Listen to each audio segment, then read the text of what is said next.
मैं डॉक्टर चंद्रेश पारिक और आज हम बात करने वाले हैं बीएससी पार्ट 2 के एक बहुत ही इम्पोर्टेंट लेसन कोऑर्डिनेशन केमिस्ट्री की। तो चलिए आइए शुरू करते हैं कोऑर्डिनेशन केमिस्ट्री।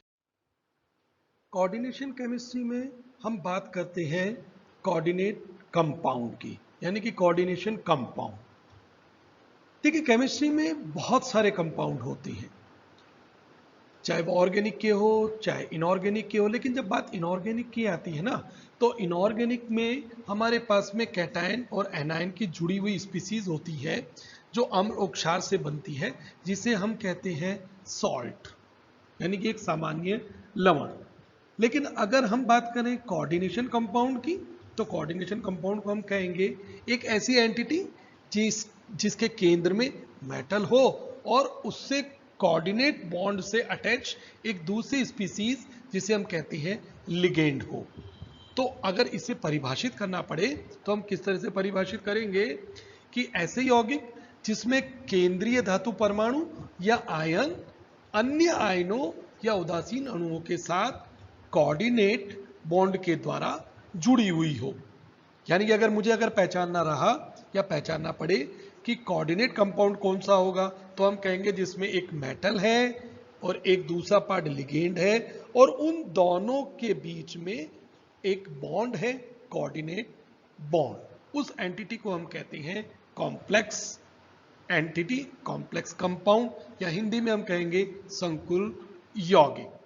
जैसे आप देखिएगा, ये एक कंपाउंड आया जिसे हम कहते हैं पोटेशियम फेरोसाइनाइड K4FeCN6।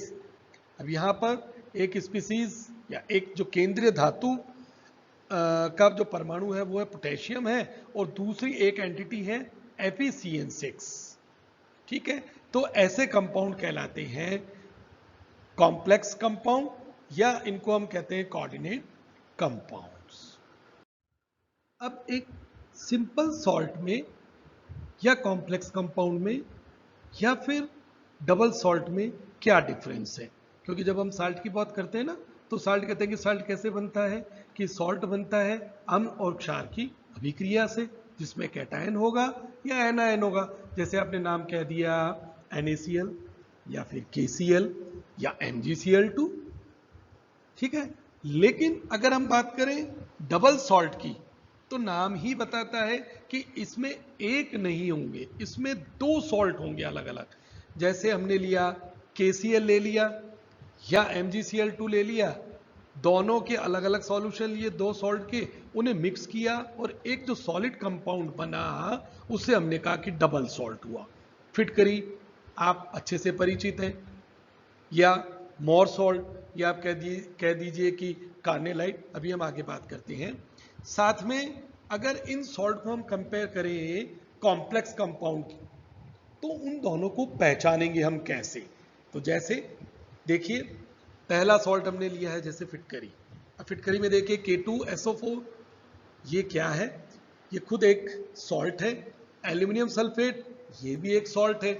लेकिन यहां पर ये दो सॉल्ट है, लेकिन एंटिटी या कहना चाहिए कि सब्सटेंस पूरा यूनाइटेड है, एक ही है। इसी तरह से मोर सॉल्ट में चले जाएं, यहाँ पे फिर से फेरस सल्फेट, अमोनियम सल्फेट, और साथ में इनके साथ में वाटर भी अटैच है।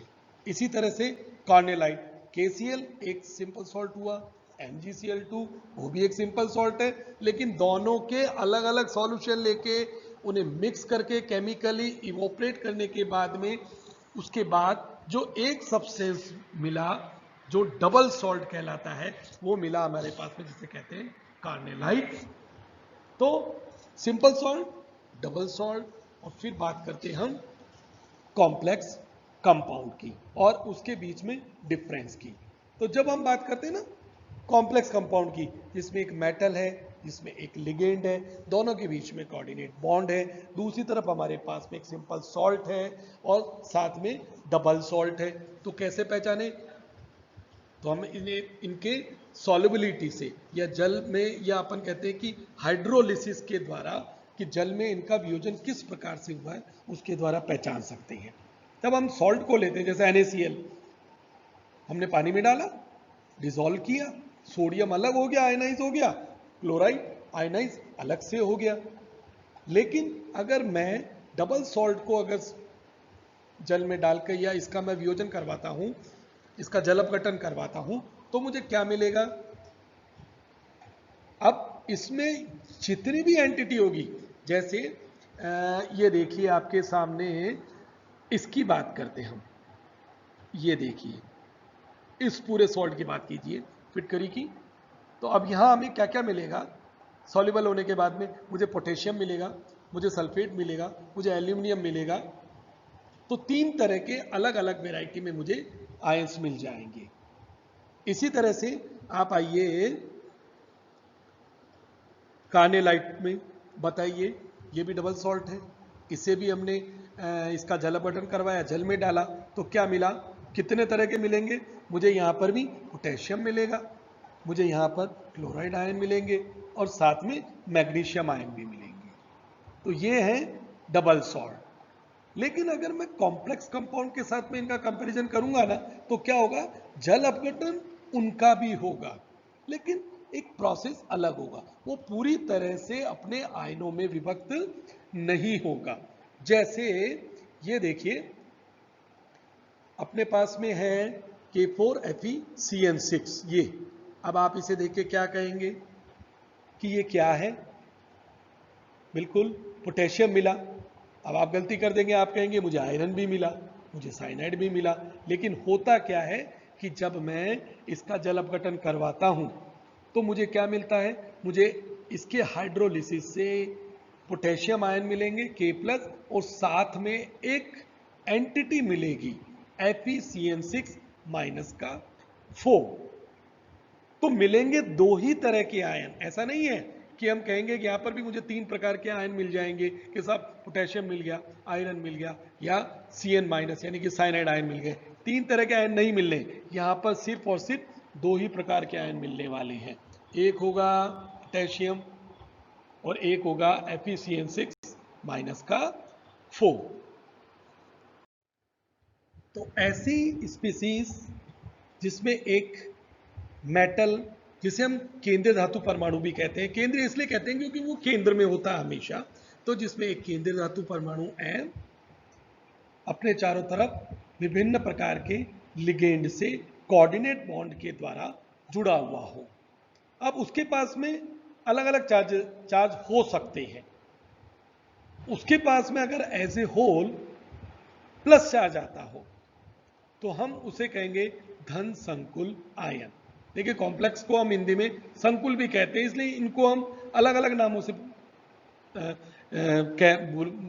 याद करते हैं, बुलाते हैं। जैसे आपने नाम दे दिया कोऑर्डिनेट कंपाउंड, या हमने नाम दे दिया कॉम्प्लेक्स, या हमने नाम दे दिया संकुल। लेकिन इन नामों से हमें कंफ्यूज नहीं होना है, मतलब इनका वही है, ये कोऑर्डिनेट कंपाउंड है और इन्हें कॉम्प्लेक्स आयन कहती है। तो अगर पूरा चार्ज इनके पास में प्लस का होगा तो ये धन संकुल होंगे। जैसे कि आप देख रहे हैं कि हमारे पास में यहाँ पर ओवरऑल +2 का चार्ज आया, यहाँ पर +1 का चार्ज आया। तो पहले वाला जो कंपाउंड है ना वो कॉपर का धन संकुल आयन है, और दूसरे वाला जो है ना वो सिल्वर का एमीन सॉल्ट है या संकुल आयन है। संकुल क्यों है? क्योंकि ये एक ही है, अब इसका और वियोजन नहीं होगा।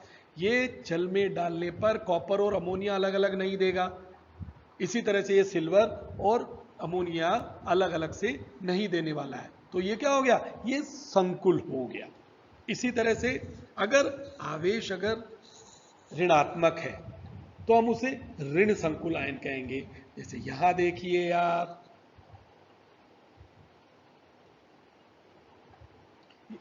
यहां देखिए ये आयरन का चार्ज -4। इसी तरह से केंद्रीय धातु एल्यूमिनियम, चार्ज आवेश कितना है? -3। तो कुल चार्ज कितना आया?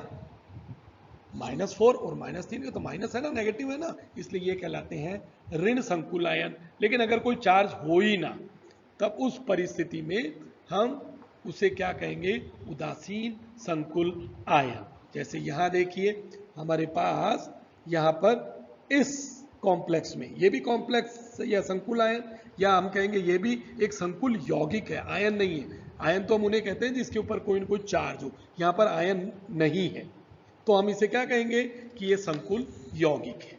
ठीक है, तो यहां पर किसी तरह का कोई भी चार्ज नहीं है, तो ये उदासीन संकुल कहलाएगा।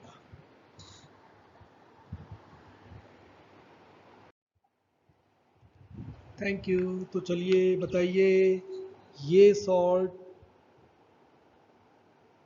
कैसा सॉल्ट है, या फिर ये सॉल्ट कैसा सॉल्ट है, या फिर ये वाला सॉल्ट कैसा सॉल्ट है। ठीक है, थैंक यू।